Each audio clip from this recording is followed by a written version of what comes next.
So the quality of your life will really depend on the quality of the relationships you surround yourself with, irrespective of the priorities that you've defined and you've set as the cornerstone of what makes you unique.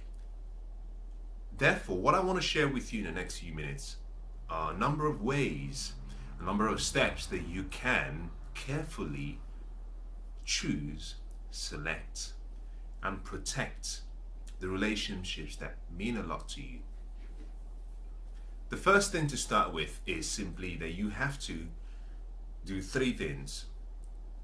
ASK, ask, seek, knock.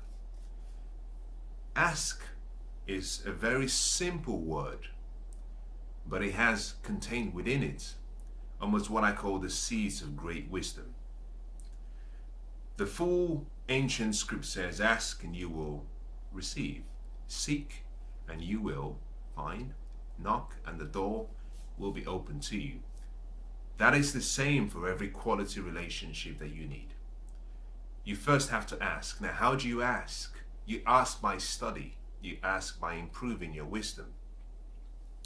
One of the misconceptions that happens in every relationship, whether that be intimate relationships or business relationships or casual relationships, is people believe that the feelings that they have towards each other will be enough to sustain the relationship, to make the relationship flourish.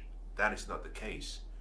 Love in intimacy doesn't make relationships work. It's one of the ingredients you need, but for longevity, to bring out the best in each other, you need wisdom, you need knowledge. You need to understand how to use the knowledge you've acquired and apply it in the relationship to get the desired results. And the reason is simply because love is just an emotion, and like any feeling, you will have periods when the feeling goes up and it comes down. Wisdom, on the other hand, gives you the understanding about what to do at every season through the love cycle. The same principle applies in business. The quality of a business with another business is really dependent on the quality of the wisdom that supports each of those businesses. It's not just about feeling good about the other business. You have to be in a position whereby you really understand what those business needs are for your, you might call that your ally, or you might call that for your sponsors, or you might call that for your core partners.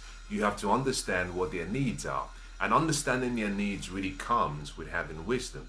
It goes hand in hand. So the first thing you have to do is ask. And what is ask? Ask is simply the process of looking around and asking questions. You want to find out how things work, and you do that by looking for wisdom. The S in the three-letter word ask is to seek. Seek means that you have to go looking for what you want, the relationships that you need to make you and to get you to the future that you want. You have to seek for it. I like the story about one of the most profound investors of the 21st century. You know him as Warren Buffett. The story of Warren Buffett, and in his biographies and when he's talked about his life, he talks about a remarkable man, a man called Benjamin Graham. This was a man who understood investments like no other person. At the time when Warren Buffett was starting to discover that was an area where he had a passion for. Now, Warren did something unique, which is something we see very rarely in a lot of people today. Warren went seeking for that wisdom. He traveled, he moved, he changed locations, he did everything he could do to be around Benjamin. The reason was simply because he understood that Benjamin held a key to the future that he wanted to experience. He understood very well that for him to have become who he wanted to be, Benjamin was one of the cornerstone relationships that he needed in his life. So he invested his time, he sacrificed his time, he sacrificed all of his instant gratification. He left his family and he went seeking for for that relationship. And the rest is history, because through that relationship, Warren started to understand a little bit more about investing, but also he started to learn a lot more about himself, because he could see who he wanted to be just by looking at Benjamin. So every relationship that will take you to the next level, you have to seek for it. The relationship is not simply going to walk into your life and come knocking at your door. Identify who you want to be. Identify who you have to be to fulfill your purpose, to reach your potential, to bring out the greatness that lies within you. Once you've identified that person, ask yourself the question, who is living in the same way as that person I want to be in the future? Let me put it in a different way, and I hope I say it in a way that comes across the way I have it in my head. Sometimes words can be very clumsy when you're trying to express something in your head. I'll use myself as an example. There are people that I admire. There are people who are my heroes. There are people who are my mentors. And there are people who I model. The reason I model them is simply because who they are today is a picture of who I want to be in the future. They're so many years ahead of me. Success leaves clues. Success is predictable. Failure is predictable. Decide who you want to be. Ask yourself the question, what routine, what habits, what discipline, what rituals would I need to have and practice every day to take me to the future that I want? Because successful people do every day what the average person or the average group of people do occasionally. Everyone you've seen who has achieved great success has a routine. They have habits that they've developed. The key to achieving any dream or goal is simply to break that dream down into small daily habits which you can practice every day. So I've identified these people who, right now as I speak to you, are living the life that I want to live in the future. And all I'm simply doing is modeling them. In the same way, you have to identify the people who you need as the cornerstone foundation to the relationships that will make you the best that you can be. And you have to go seeking for them. The final letter is the letter K, which is to knock. There's an ancient story about a woman who has a deep need, and she goes to the house of a judge and she starts to bang on the door. The account of the story says that she didn't knock, that she pounded on the door for so long that initially the judge simply said, well, in a few minutes she'll understand that it's late and no one is going to open the door, and she will go away. But the account of the story says that her persistence was something to be admired, that she had a lot of passion for what she wanted, and she had promised herself that she wouldn't leave until she had an answer to her case.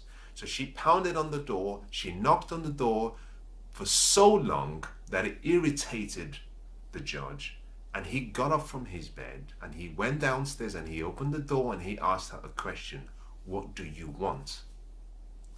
In the same way, when you find the person, when you find the group of people that you need in your life, you have to go knocking on their door. A lot of times you will be ignored. Your pursuit of the relationships you want and your decision to persevere even when you've been rejected will determine whether you get your dreams fulfilled. You need persistence. I've talked about, if you've seen any of my videos, I've talked about a number of people who I admire. One of them was Maxie Fowler. Maxie Fowler was a man whose life personified persistence. If you have heard me talk about Maxie Fowler, I explained that one of the reasons why he was so remarkable was his ability not to lose hope. Maxie Fowler, twice every year, for 25 years, took the California bar exam every year, and he failed. Every year, twice a year, he took the California bar exam and he failed.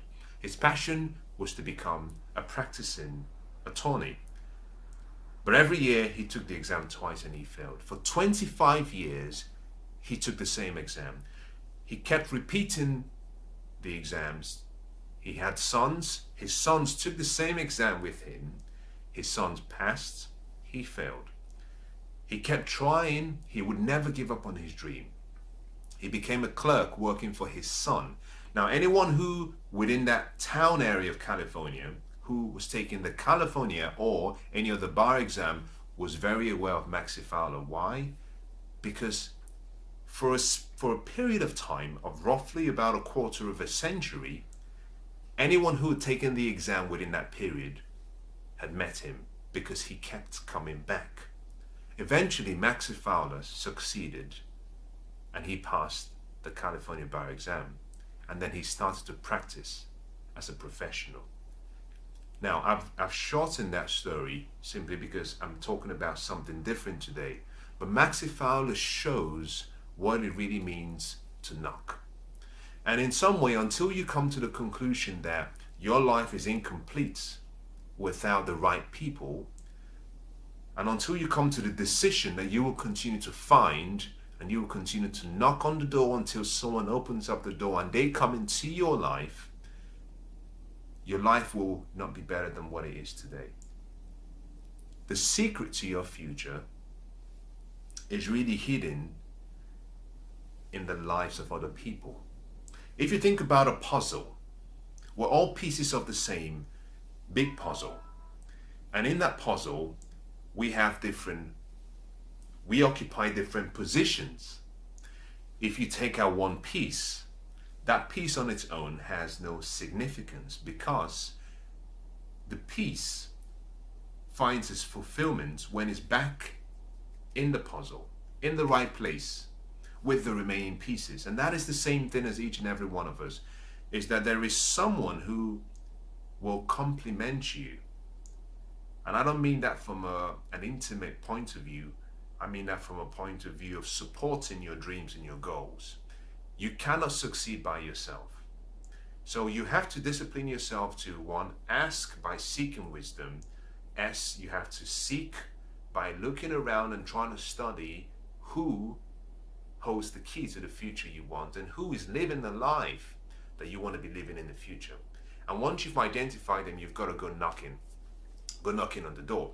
Now, when you've found them, understand something, that there are different categories of people you need in your life. There are people who will provide you with inspiration, people who will provide you with encouragement, people who will provide you with ideas, people who, in their presence, you find that the greatness and the energy and passion in you increases. But don't get excited by that alone, because you need, every coin has three sides. It has the heads, it has the tail, and it has what I call the side. You have to have the intelligence of standing on the side and looking at both sides so you can apply the right level of wisdom for any particular decision you need to make. What does that simply mean? Well, that means that having people who simply inspire you and excite you is not enough. You need people who can rebuke you. You need people who can say, listen, think logically. You need people who can hold you accountable. You need people who can look you in the eye and say, I think you're in the wrong. I think you need to reconsider what you're trying to do. You need a balanced coin. You cannot simply have one side. What that means is that whilst you're trying to find the right people, you must categorize people into different groups. You might have people you call your mastermind group, and these are people who you can sit with, who you can share and brainstorm ideas with, and who you can look into their eyes, and all of them can contribute towards providing you with potential solutions or ideas or schools of thought to make you make the right decision towards your circumstances. You need a group called mentors, which are people who, like I described earlier on, have succeeded in an area where you're aspiring to succeed. These are people perhaps who are maybe between 10 and 30, 40 years in thinking ahead of you. and people who are still producing and succeeding, and not people who are living on the glory days of their past success.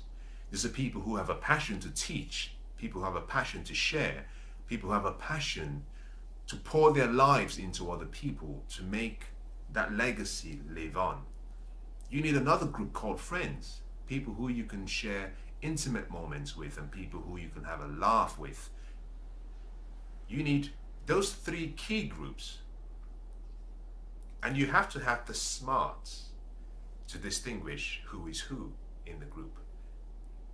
What you don't want to do is have a mentor who you're trying to make a friend. It's okay to have a mentor as a friend, but you must understand that a mentor's responsibility is to guide you, to encourage you, to caution you, to direct you.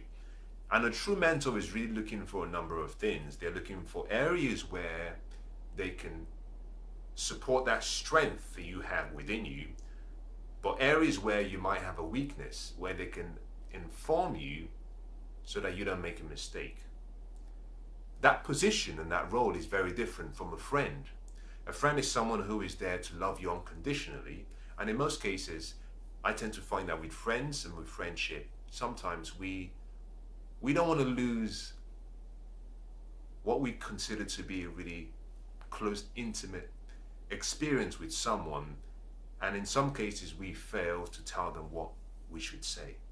So sometimes you might find that a friend holds back from telling you the truth, whereas a mentor doesn't really care about how you feel. Reason primarily being, you're the one who wants a relationship. He has nothing or she has nothing to lose.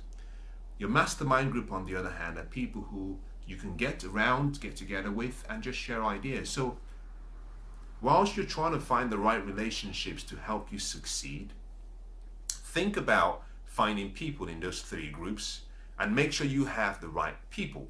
Now, once you've done that, I want to just slightly move away, and I'm going to talk about things you should have at the back of your mind.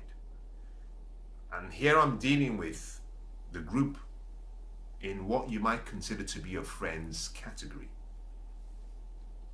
or people who want to support your dreams and goals. That this could also apply to some mentors, but be careful in how you use these recommendations when you're dealing with mentors. The first thing I want to say with you is that we're all uniquely born and made for a special reason. Although we have the gift of free will, we have the power of choice, we have a great mind with an imagination, we have a brain with 100 billion brain cells. Although we have a body that is unique in its own way, the one thing that we haven't been given is the ability to feel what someone else feels. Now, what does that mean? Well, I have a conscience, you have a conscience. But my conscience doesn't tell me and doesn't enable me feel at the same time what you're feeling. But it also doesn't even give me the ability to feel something that you may have felt. This is important because in every relationship, it means that the quality of your communication will decide the quality of the relationship. What this also means is simply that you have to become an educator of the people you bring into your life. One of the biggest mistakes people make, especially in personal relationships, is expectation. We have an expectation of other people. We say, well, you've known me long enough to know how I would think or what I would feel. Our desires and our needs will change. Your desires and your needs will change. That is a sign of growth. That is a sign of life. Your responsibility is to educate and guide people that you want to remain in your circle of friends and partners. Guide them on how they need to interact and relate to you. I was walking down, let me just give you an interesting conversation I had with a friend of mine. I was walking down the shop with a friend of mine and we were talking about various things, and we dropped into the topic about relationships. And I made a statement. The statement I made was simply that one of the flaws that most people have in intimate relationships is there is an expectation. And once there is that expectation, we apply conditions to how we love or we want to be loved. And love will always have expectations. I understand that. But these expectations we have been developed without the inclusion of the other person. This is all in our head. And we have all these conditions in our head. And I said, wherever you have an expectation with conditions, without the wisdom of understanding that people will change and so they need some degree of leeway, is that if you're so rigid, what happens is that you will become disappointed because people change. And if you expect people not to change, it means you will be disappointed when they do. And when you're disappointed, that alters the picture you have of that relationship. And so I said to my friend that one of the things that we have to do is recognize that even if you were born into a family, your siblings and your family members are not always with you. And therefore the experiences of your life are unique to you alone. And the feelings you have in you are unique to you alone. And so it's your responsibility to teach people how to care for you, to love you, to react towards you. And I'm talking about people who you want to be in your intimate group. And I took it a step further by saying that the quality of questions that are asked in any relationship will determine the quality of the relationship, because all of the answers in life are hidden in questions. If you ask yourself empowering questions, you get empowering answers. If you ask yourself disempowering questions, you get disempowering answers. It's really that simple. So the quality of the answers you get in life is really dependent on the quality of the questions you're asking. So to change what you're getting from any relationship or from life, change the questions you're asking. But I said, if we asked more questions, we would know how to please the other person better. And this is the same principle in business. Relationships, the principles of relationships are the same irrespective of the area of life. In business, if you're prospecting or in sales, the best salespeople do two things. They listen very well and they ask very good questions, because until you ask a question, the answers that you need remain hidden in the person that you're conversing with. So understand this, coming back to the concept of you choosing your groups, is you have to teach people who you want to be part of your inner circle, how you think, but also how to react with you. It's so wrong to expect people to simply adapt to who you are. It would never happen. And if you expect that to happen, you will live a very frustrated life. Those who are successful in their relationships are those who have gotten to the point where they start to teach through their words, through their actions, through what they allow, through their reactions. They start to teach people who they love and care about how to deal with them. The next thing you have to do is make a decision to choose people, choose relationships particularly, on purpose. And what does this mean? Now, I address this in a section in my book called The Best Chance. Now, forgive me for the plug, for the commercial plug here, but I think it's worth reading if you haven't read the chapter. The name of the chapter is called Who's In and Who Has to Go. And in that chapter, I talk about the fact that it's very natural for us to associate with people who are very similar to us, people who are like us in how we think, what we look like, who are similar to us in our values. But the truth is that purpose has to be at the top of your decision making process in choosing relationship. You want to choose people on purpose and people of purpose rather than people who are just like you. And the reason is, when you choose people on purpose, at the core of the word purpose is the question why. And connected to that question is reasons. Because if the reasons are clear enough, the how and the what that needs to be done becomes a lot easier. If you choose someone simply because they're from the same social class as you are, that is choosing out of purpose. If you choose someone because they look like you, that is choosing out of purpose. You have to go beyond simply the material or the physical selection process. So choose people, choose relationships on purpose.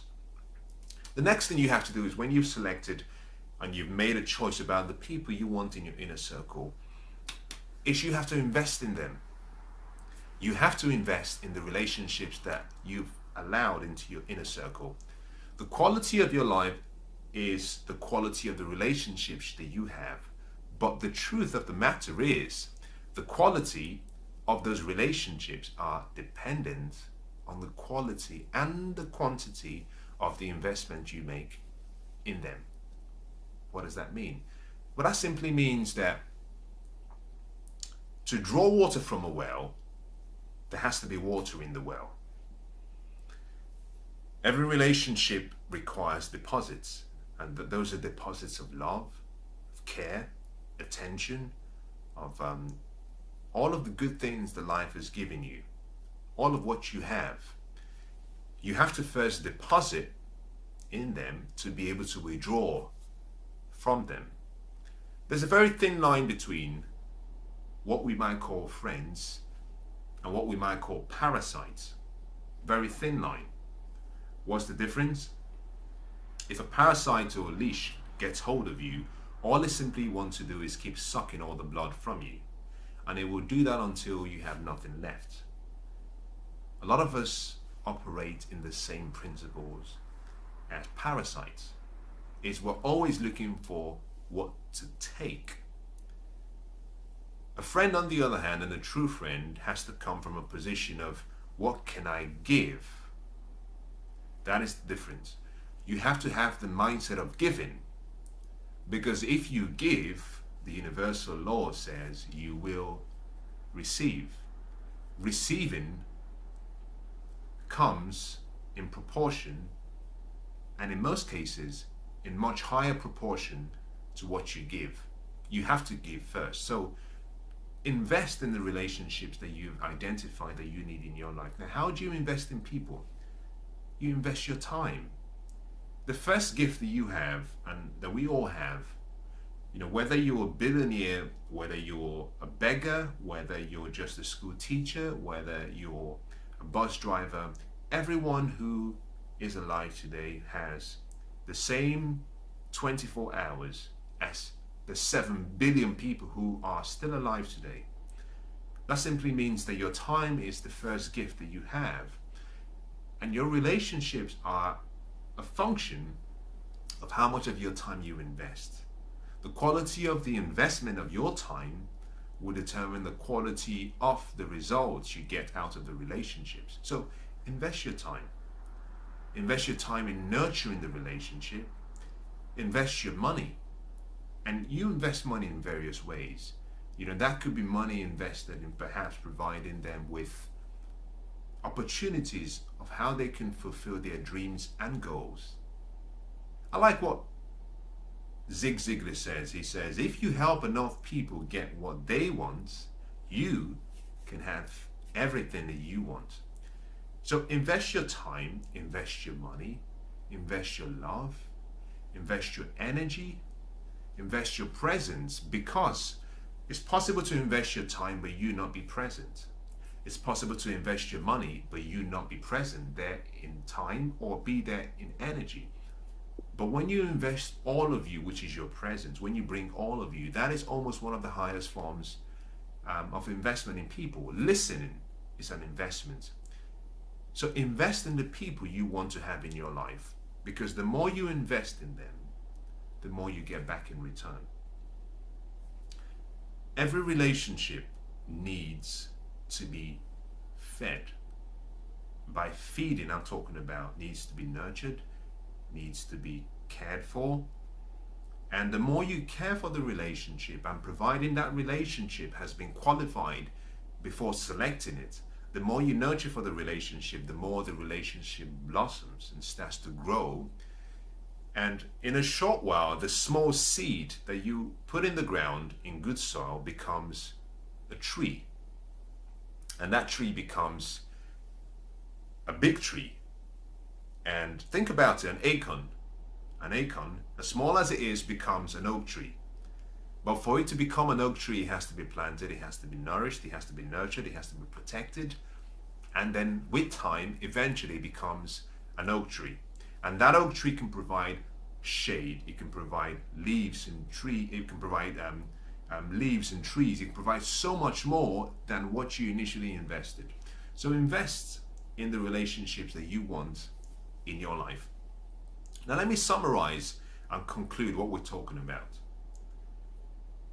If you are going to succeed, remember something, that at the foundation of all success is people. The common denominator in all success is relationships. People make relationships work. And so the quality of your life and the quality and the level of success you experience will depend on the quality of the relationships you have in your life.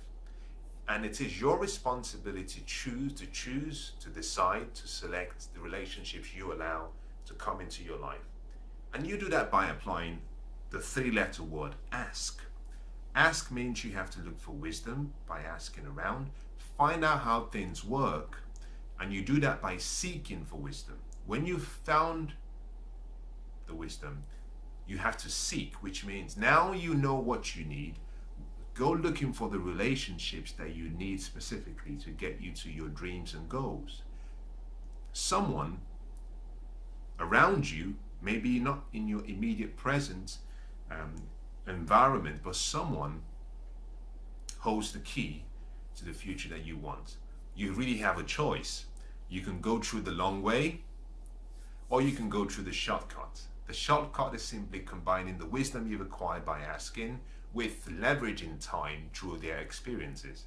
So find the people who are living right now the future you want sometime in a few years' time, maybe in a decade, maybe in 20 years, that there is someone who has invested their life and is living and is succeeding in an area of life that you wish to have sometime in the future. Find them, study them, model them, because success leaves clues. And then finally, when you found them, you have to knock. You have to go knocking on the door. Because to find a mentor, to find someone who can pour into you all of their experiences and their life lessons, the good, the bad, and the ugly, you need to prove that you're worthy of being invested in. You need to prove that you are good soil. And this is where you need to knock. This is where you need persistence. This is where you need passion. This is where you need patience. This is where you need to make a sacrifice. And all of those little sacrifices and qualities you need are within you. They have to just be allowed to become all that they can be. So you have to ask, you have to seek, and you have to knock. Those who ask will receive, those who seek will find, and those who knock, the door will be open. So as you go away, I want you to hold on to one principle. I've said a number of times, and I've said it intentionally, and I'm being redundant in saying it primarily because spaced repetition is how we learn. The fastest way to learn is through spaced repetition. The statement I want you to take away is this: the quality of your life will depend on the quality of the relationships that you surround yourself with.